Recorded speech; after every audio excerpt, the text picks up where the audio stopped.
अस्सलाम वालेकुम फ्रेंड्स, उम्मीद है आप सब लोग खैरियत से होंगे। अल्लाह आपको ऐसे ही खुश रखे, आपको हर बीमारी हर परेशानी से महफूज रखे। तो फ्रेंड्स, आज के इस वीडियो में हम बात करते हैं रुकू और सजदे में हमें कितनी बार तस्बीह पढ़नी चाहिए। कम से कम तो हमें 3 बार तस्बीह पढ़नी चाहिए, ज़्यादा की कोई हद नहीं है।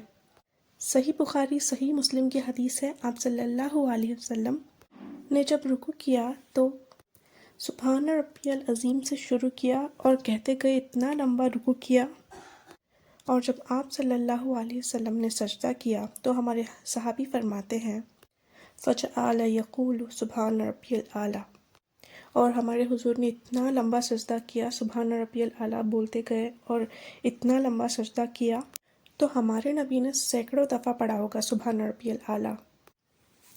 और हदीस में आता है नबी सल्लल्लाहु अलैहि वसल्लम ने फरमाया सबसे ज़्यादा बंदा अल्लाह के करीब सजदे की हालत में होता है। तो हम जितनी बार सुबहान रब्बियल आला पढ़ेंगे हमें उतना सवाब मिलेगा। तो आपको सुबहान रब्बियल आला सजदे की हालत में 3 दफ़ा 5 दफ़ा 7 दफ़ा जितनी भी बार आपसे हो सकता है आपको ज़रूर पढ़ना है। और जब हम नमाज की हालत में सजदे में जाते हैं तो हमें बिल्कुल ऐसे महसूस होगा जैसे हम रब के करीब आ गए हैं। तो कुछ लोग सजदे में फ़ास्ट बोलते हैं, जैसे सुबहान रब्बियल आला। कुछ लोग सुबहान रब्बियल आला फ़ास्ट बोलते हैं, जिससे मीनिंग तो सेम रहेगी बट ग्रामेटिकल थोड़ा प्रोनाउंसिएशन चेंज होगा। बट हम अल्लाह को राज़ी करने के लिए नमाज़ पढ़ रहे हैं, इसीलिए हमें धीरे धीरे पढ़ना है सुबहान रब्बियल आला। ऐसे हमें धीरे धीरे सजदे में 5 बार 7 बार जितनी भी बार हमसे हो पाता है हमें पढ़ना है।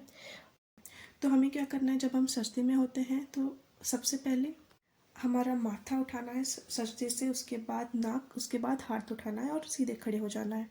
और रुकू से फिर हम जब सजदे पे जा रहे हैं तो सबसे पहले ज़मीन पर घुटने टेकने हैं, फिर हाथ, उसके बाद सर, उसके बाद नाक। तो चलिए अब बात करते हैं कि सजदा करने से क्या क्या हमें फ़ायदे मिलते हैं।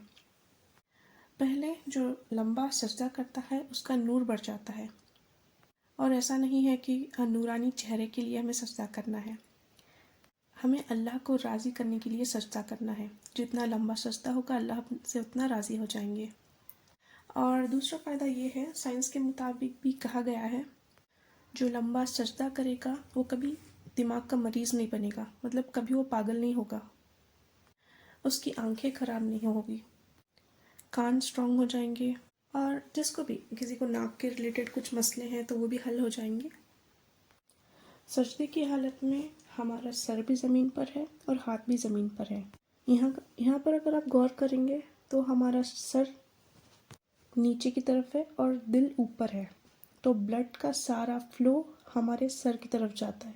तो जो भी आँख, नाक, कान, इन सब में ज़्यादा ब्लड फ्लो होने लगता है। और जब हम उठकर बैठते हैं तो दिल नीचे है, ब्लड फ्लो फिर ऊपर की तरफ नहीं आएगा, सर की तरफ।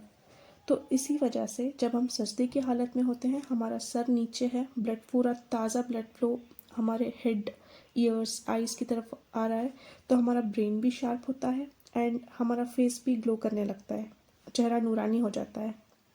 तो अगर हम देखते हैं दिन की 5 नमाज़ों में 96 सजदे होते हैं, तो 96 टाइम्स हम अल्लाह से बात कर रहे होते हैं सजदे के दौरान।